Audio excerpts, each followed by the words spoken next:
think, I hope, I pray that we have crossed the thresholds. I think we have left winter behind and welcomed life to return. I think, I'm pretty sure. And I don't know if you all have this also, but every time the season changes, I have all these associations that come flooding in, and it's not just like, oh, it's autumn pumpkin spice. Well, no, actually autumn's a really good one because it has like the clothing, like it's sweater weather and like cozy, you want to read books and hot tea and roasted veg and I don't know, hot soup, baking, things like that.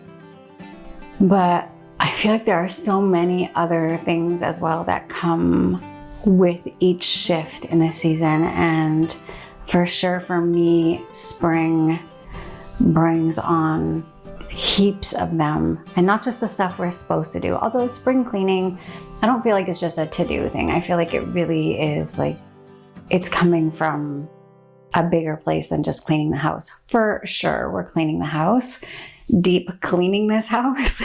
We've been shut in here with the windows closed and the animals and the cooking and the whatever for way too many months now. So yes to the spring cleaning, but not just the house, like also the body and the lifestyle a bit, and also I don't know, maybe habits that were acquired over the colder months. Get rid of some of those. So not a huge aggressive overhaul, but like a gentle lean into starting to make some space for new life. That's where I'm coming from. And actually, speaking of new life, some traditions in the Mediterranean, like around spring cleaning, are not just about cleaning the house so that it'll be clean, but also about bringing new life back into the house. So bringing in your herbs and the sunlight and the fresh air and cooking with spring foods and things like that. And I am definitely here for it, and there will be plenty of that coming. So I hope you're here for it too, because that's what you have in store. And I feel like every spring there are certain cookbooks that I go back to, including a set that I have had since the early 90s, easily, by Molly Katzen. So the Moosewood Cookbook, the Enchanted Broccoli Forest, Still Life with Menu. I love them so much, and I don't know why they call me in the spring, but they do. There's something. Maybe I got them in the spring, and I actually just don't know. I'm making things up. I have no idea, but I have been flipping through them lately. I found 2 recipes I'm going to share with you. One of them I'm going to share in the next video, so I'm not going to spoil that. It's one that's really, really special to me. And the other one is a lentil walnut burger that I have tweaked and changed next week's also, because these cookbooks are vegetarian, but they're not strictly plant-based. So I've definitely made some changes to them since I first started making them in like 1990, 89. I don't know, a long time ago. They're still good though. They're so good. And they're really easy to switch out the plant-based ingredients with. So not a big deal. Yeah, so I'm going to show you that. And I'm just gonna, I don't know, happy spring. It's a full moon today. I feel tired because I've had some kind of weird virus for the last week or so, but I feel inspired also. And yeah, new life. I started planting last week, a week or 2 weeks ago, started planting seedlings, and they're coming slowly but surely. They're so cute. I'm just so in love with them. I love checking on them in the morning, and I hate leaving them so I can go to work. Like my little babies. Go down, see how much they grew since I left in the morning. Okay, I'm derailing. I probably have a fever. I don't know. Anyways, okay, I hope you enjoy this recipe. If you do try it, definitely let me know how it worked out for you. And if you made changes to it, tell me what you did. Tell me if it was better. Tell me if you loved it. Tell me if you didn't love it. Tell me what you do love. Just say hi, even. That works. When we think about cleaning or living clean, we think often about the foods that we're putting into our bodies, so not eating artificial foods, highly processed foods, foods that have artificial color, flavor, fragrances, etc. And I feel the same way about cleaning my house. I just feel so much healthier and energized when I'm using products that feel like I'm taking good care of us holistically, not just getting rid of the dirt. I find chemical cleaners, on top of just really being horrible for your health, generally speaking, also just very overwhelming. I find the fragrances are very intense and heavy and often leave me with a headache or just feeling kind of gross.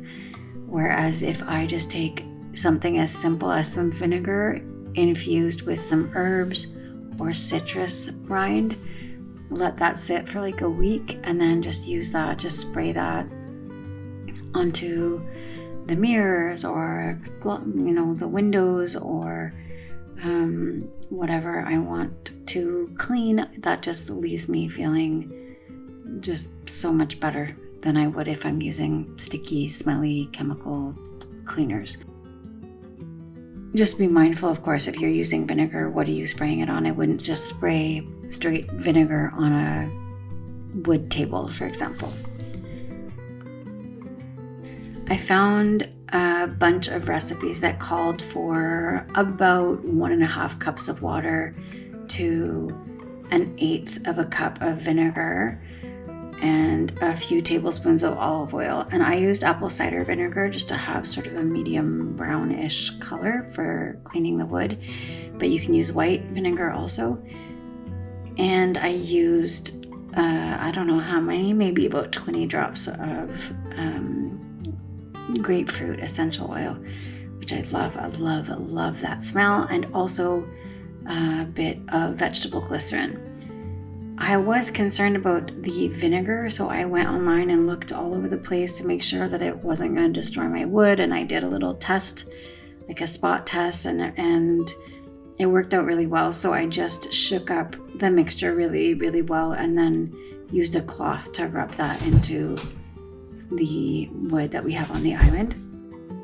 And in my search for whether or not the vinegar was okay, I neglected to pay attention to the fact that some people actually don't suggest that you add glycerin, because while it can help preserve the wood, it can also attract moisture and lead to some warping of the wood. So I don't have any expertise in this area whatsoever. And the wood that I am using it on is the wood on the island that we use all the time, like almost every day. So it's often getting spills and washed and these sorts of things. So I feel like, I don't know, but I feel like the glycerin's not going to make a huge difference as far as attracting moisture is concerned, because there is already plenty of moisture that this poor little piece of wood is being exposed to.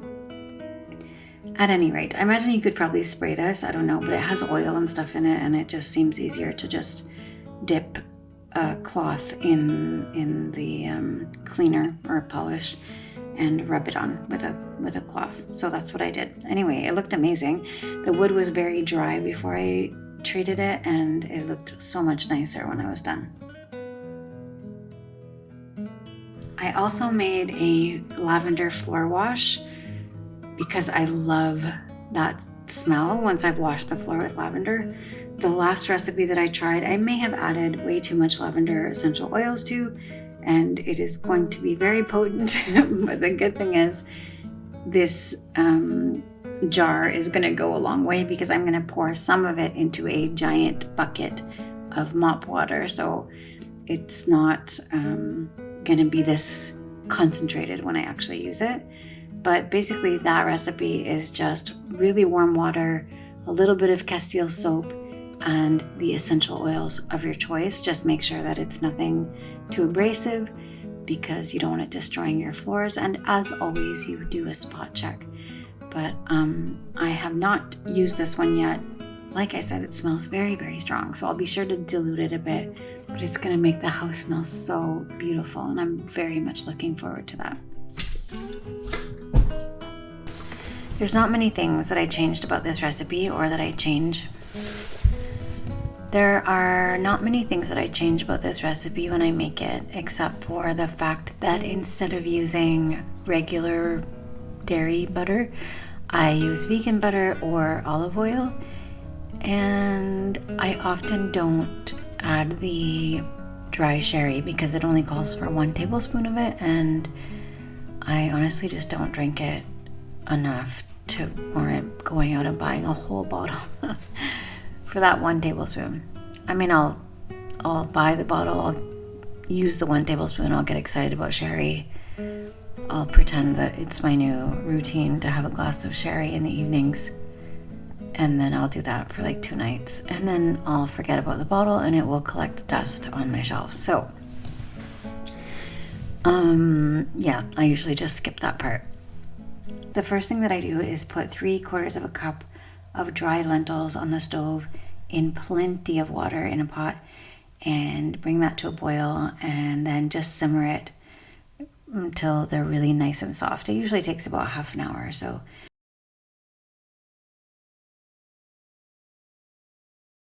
I do not skip anything else, least of all the celery, because I love celery, and I don't understand how some people don't. Well, that's not true. I know that it's basically just crunchy water with threads in it. But I love it. I even crave it sometimes. I eat it with hummus, I eat it with peanut butter, almond butter. Well, that's pretty much it. Aside from using it to cook and chopping it up and putting it in salads and what have you. But I love it. So I definitely do not take that part out. And I certainly do not take out the garlic or the onions either.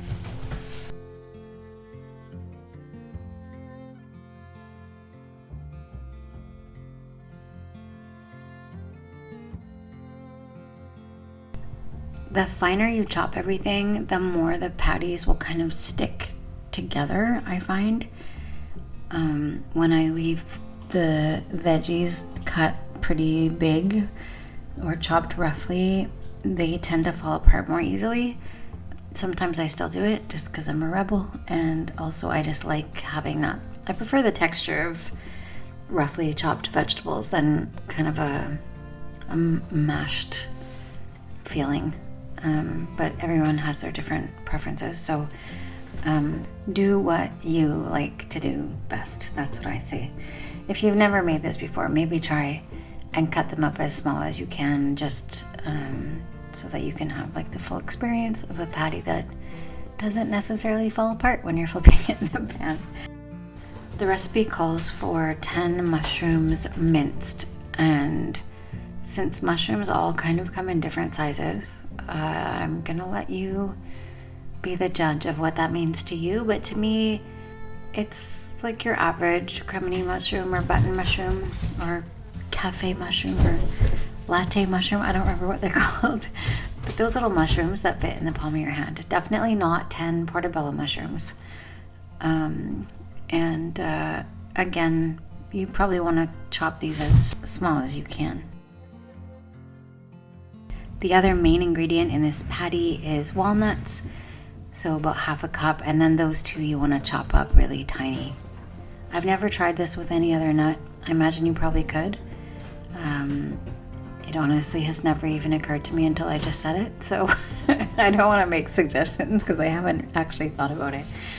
But if anyone else does, feel free to let me know how that worked out. All these ingredients get sauteed together, and I usually start with the onions, garlic, and celery, and then when they are starting to become translucent, I will add the mushrooms, and then as those start to soften, I will add the walnuts.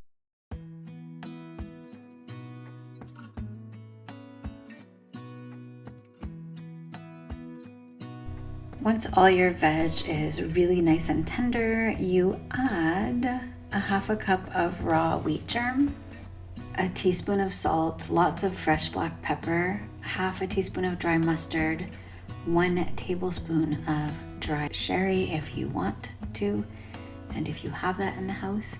And you can also add, if you want to, just a bit of breadcrumbs. Sometimes I do, sometimes I don't. I just find that it helps to hold the patty together a little bit more. And then I just form these into patties. Sometimes we eat them on buns, sometimes we eat them with other stuff. And then lately, because we have tickets to see La Victoire, the women's hockey team here in Montreal, and the games are often in the evening after work, and we don't have time to do much cooking, and I really don't want to eat French fries for supper. So I mean, once in a while it's fun, once in a while, but not every week, that's for sure. So lately, when I've been making these patties, I'll also make kind of long, thinner ones so that we can put those in a wrap too and smuggle those sandwiches into the arena. Don't tell anyone. I know it's totally illegal, but look, once you guys actually have anything vegan that's not French fries, let us know, and maybe I'll stop smuggling sandwiches and to eat while we're watching the game.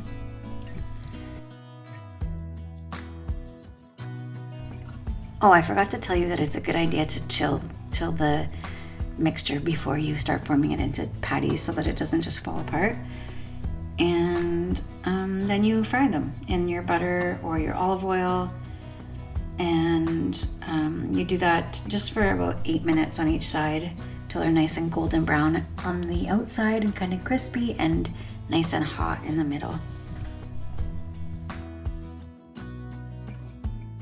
I tried making something for the first time last week called Gremolata or Gremolata. I don't know what it is. I have no idea what it's called or where it comes from.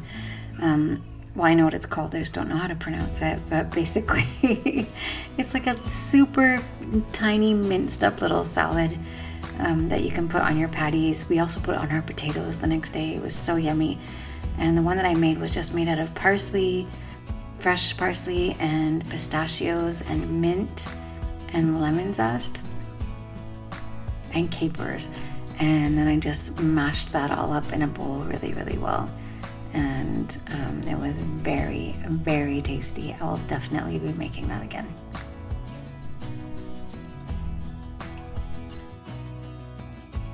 I served that with a bitter green salad, and it was so tasty and very much inspired by the fact that I often prescribe for my naturopathy patients who are having digestive issues to eat more bitter greens shortly before they have a meal.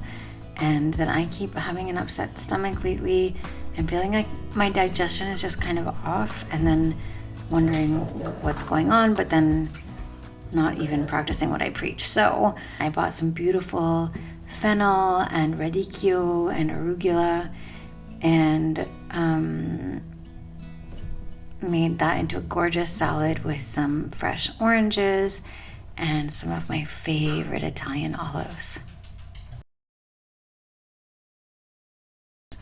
And then on the bitter salad, I just made a really quick dressing with a bit of Dijon mustard and some freshly squeezed lemon and some freshly squeezed orange and a bit of olive oil. And that was really it.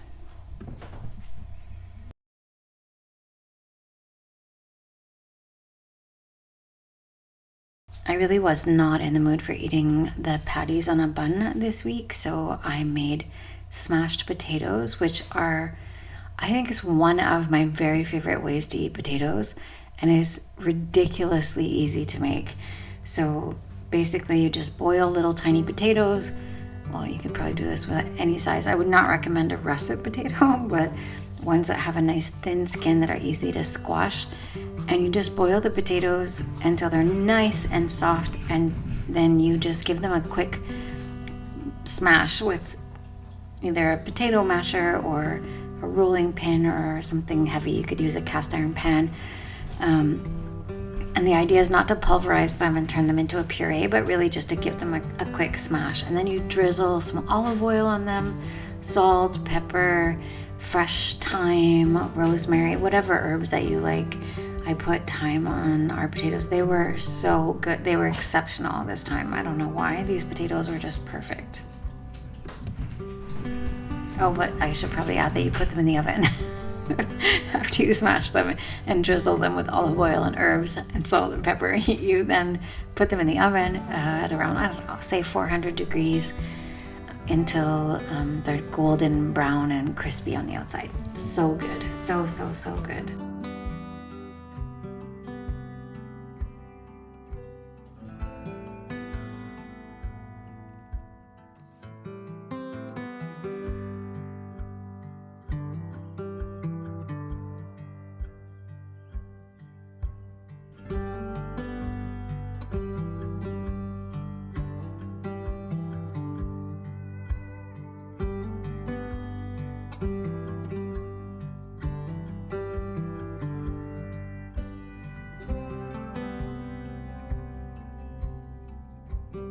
Thank you so much for taking the time to watch this video. Thank you so much if you are a Substack subscriber, a Patreon subscriber, a friend, a neighbor. I hope you try the recipe. If you did, I hope you tell me all about it. Even if you didn't like it, tell me about it. What would have been better? And if you did like it, I definitely want to hear about that too. Definitely want to hear if you made changes and you thought they were awesome. I also would love to hear about the ways that you are letting new life in this spring. If you would like to work one-on-one with me for naturopathy, there is a booking link in the description below. I see patients live here at the clinic at Solstice in Montreal. I also see patients online. So if you don't live nearby or it's just not possible for you to pop down to Solstice, that's okay too. We can do it online. I will be back very, very soon. In the meantime, take really, really good care of yourselves.